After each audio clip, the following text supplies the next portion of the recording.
I've seen death twice in my 70 years.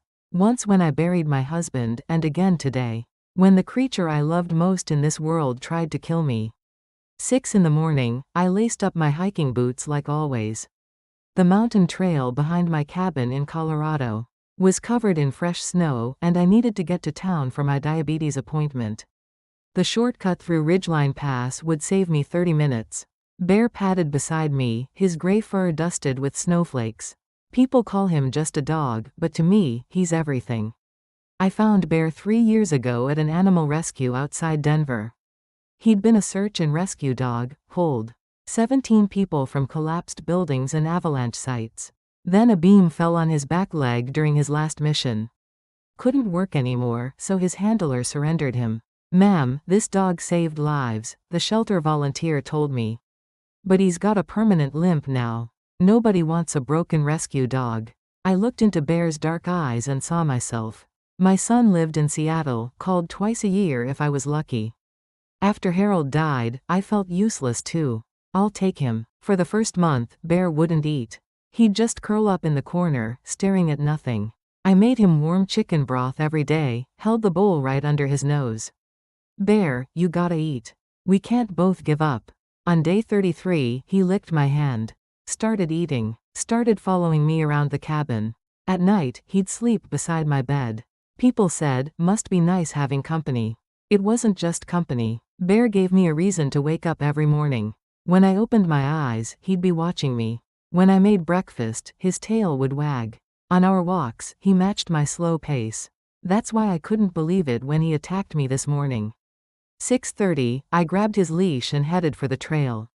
Bear kept whining, pulling backward toward the cabin. "What's wrong, boy? You sick?" His nose was cold, eyes clear. He looked fine, but he kept blocking my path, pushing against my legs with his whole body.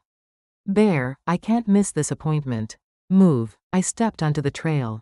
Bear went ballistic, barking, snarling, sounds I'd never heard from him in 3 years. "Bear, stop it." My neighbor leaned out his window. "Martha, control your dog." My face burned with embarrassment. I reached down to calm Bear, and he bit my wrist. Blood seeped through my glove. I stared at the red stain, unable to process what just happened. "How could you?" Bear didn't stop. He grabbed my coat sleeve, yanking me backward. I jerked away from him, angry and hurt. "Let go." I started walking up the trail. Bear charged after me and bit my calf.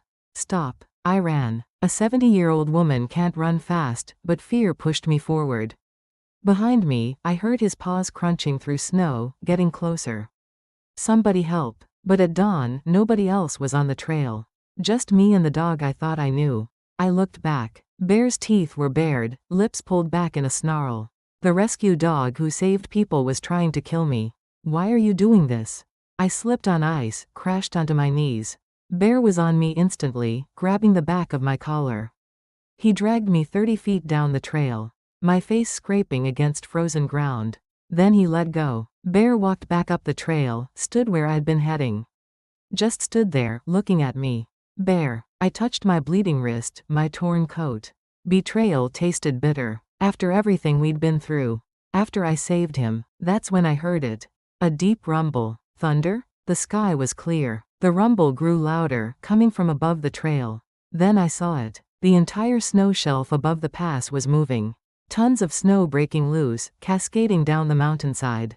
An avalanche. The snow roared down exactly where I'd been walking, exactly where I would have been if Bear hadn't dragged me back. The white wall crashed across the trail, obliterating the path, swallowing trees, burying everything. Oh my God. If Bear hadn't stopped me. If he hadn't bitten me.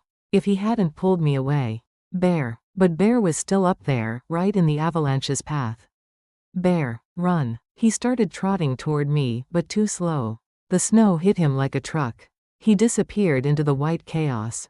"No, Bear." I scrambled forward on hands and knees, screaming his name. The avalanche settled, leaving an eerie silence. "Bear, where are you?" I dug through snow with bare hands, ignoring the cold burning my fingers. 10 feet from where I'd seen him last, I saw gray fur. "Bear." I dug faster, uncovered his head. He wasn't breathing. "No, no, no. Bear, please." I cleared the snow from his chest. Pressed on his ribs like the vet once showed me. Pressed and pressed until my arms shook. Bear coughed, sputtered, opened his eyes. Bear. Oh, Bear. I pulled him free from the snow, wrapped my coat around his trembling body. He licked my face with his cold tongue. That's when I understood. He'd known. His search and rescue training had taught him to sense danger. He'd tried to warn me, to stop me, to save me. It wasn't an attack. It was a rescue. I carried him down the mountain, this broken old dog who'd saved one more life. Mine. At the emergency vet, they said he had hypothermia but would recover. The wounds on my wrist and leg healed within weeks. The scars remained. I'm glad they did. They remind me that love doesn't always look gentle. Sometimes love bites. Sometimes love drags you away from danger. Sometimes love stands in the path of an avalanche. People say dogs can't talk. But Bear told me everything I needed to know. He told me 3 years ago when I saved him from that shelter. And he told me again today when he saved me from that mountain. That's what love does. It saves you, even when you don't understand. Even when it hurts. Especially then.